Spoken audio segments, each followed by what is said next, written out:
దగ్గు సిరప్ల వినియోగంపై కేంద్ర ప్రభుత్వం తన నిర్ణయాన్ని వెనక్కి తీసుకుంది. కోల్రీఫ్ దగ్గు సిరప్లో డైథిలిన్ గ్లైకాల్ అనే విష రసాయనం ఉందని కేంద్ర ఆరోగ్య శాఖ నిర్ధారించింది. 2 రోజుల క్రితం దగ్గు సిరప్లో ఎలాంటి విష రసాయనాలు లేవని, సాధారణంగా అన్ని ప్రభుత్వ ఆసుపత్రుల్లో జనరిక్ దగ్గు సిరప్ను సరఫరా చేస్తారని, దానిపై తాము పరీక్షలు నిర్వహించామని తెలిపిన కేంద్రం ఇప్పుడు యూటర్న్ తీసుకుంది. కోల్రీఫ్ సిరప్ లో ప్రమాదకర రసాయనం గుర్తించామని తెలిపింది. పిల్లలకు దగ్గు మందులను విచక్షణ రహితంగా వాడొద్దని, ఈ విషయంలో కఠిన నిబంధనలు పాటించాలని అన్ని రాష్ట్రాలు, కేంద్రపాలిత ప్రాంతాలకు ఆదివారం కీలక ఆదేశాలు జారీ చేసింది. చాలా వరకు దగ్గులు వాటంతట అవే తగ్గిపోతాయని, వాటికి మందులు అవసరం లేదని స్పష్టం చేసింది. అయితే కేంద్రం 2 రోజుల క్రితం ఒకలా, ఇప్పుడు ఇలా విభిన్న ప్రకటనలు ఇవ్వడం చర్చనీయాంశంగా మారింది.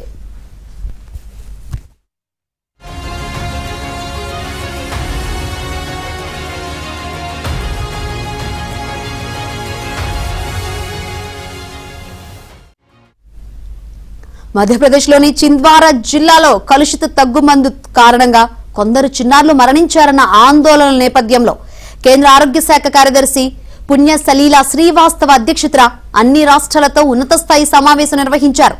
నిపుణుల బృందం చింద్వారాలో పర్యటించి మరణాలకు గల కారణాలపై విశ్లేషణ జరిపింది. చిన్నారులు వాడిన 19 రకాల మందుల శాంపిల్స్ ను సేకరించి పరీక్షించగా కోల్రీఫ్ దగ్గుమందులో డైథిలిన్ గ్లైకాల్ అనే ప్రమాదకర రసాయనం పరిమితికి మించి ఉన్నట్లు తేలిందని ఆరోగ్య మంత్రిత్వ శాఖ తెలిపింది. ఈ సిరప్ ను తమిళనాడులోని కాంచీపురంలో ఉన్న ఒక యూనిట్ లో తయారు చేస్తున్నట్లు అధికారులు గుర్తించారు.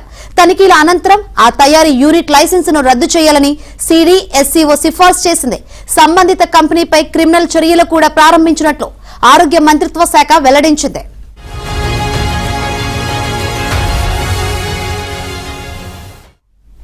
ఈ సందర్భంగా ఔషధ తయారీ కంపెనీలన్నీ సవరించిన స్కెడ్యూల్ M నిబంధనలను ఖచ్చితంగా పాటించాలని ఆరోగ్య కార్యదర్శి స్పష్టం చేశారు. పిల్లల విషయంలో దగ్గు మందుల వాడకాన్ని తగ్గించేలా చూడాలని, తల్లిదండ్రులకు అవగాహన కల్పించాలని రాష్ట్రాలకు సూచించారు. ఆరోగ్యానికి సంబంధించిన అసాధారణ సంఘటనలపై నిఘా పెంచాలని, ప్రభుత్వ, ప్రైవేటు ఆసుపత్రుల నుంచి సకాలంలో నివేదికలు తెప్పించుకోవాలని ఆదేశించారు. అయితే 2 రోజుల క్రితం కేంద్రంతో పాటు తాము నిర్వహించిన పరీక్షల్లో పిల్లలకు ఇచ్చిన దగ్గుమందులో ఎటువంటి కలుషిత ఆనవాళ్లు లేవని ఔషధ నియంత్రణ సంస్థకు చెందిన అధికారిక వర్గాలు కూడా వెల్లడించాయి. అలాంటిది ఇప్పుడు దగ్గుమందులో విష రసాయనాలు ఉన్నాయంటూ విభిన్న ప్రకటన ఎందుకు చేశారన్న చర్చ నడుస్తోంది.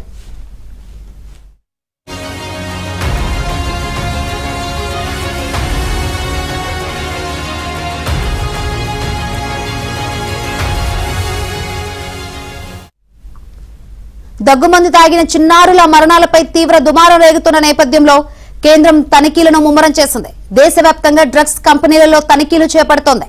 మరోవైపు చిన్నారులకు కోల్రీఫ్ సిరప్ ను సూచించిన ప్రభుత్వ వైద్యుడు ప్రవీణ్ సోనీని మధ్యప్రదేశ్లోని చింద్వారాలో పోలీసులు నిన్న ఉదయం అరెస్ట్ చేశారు.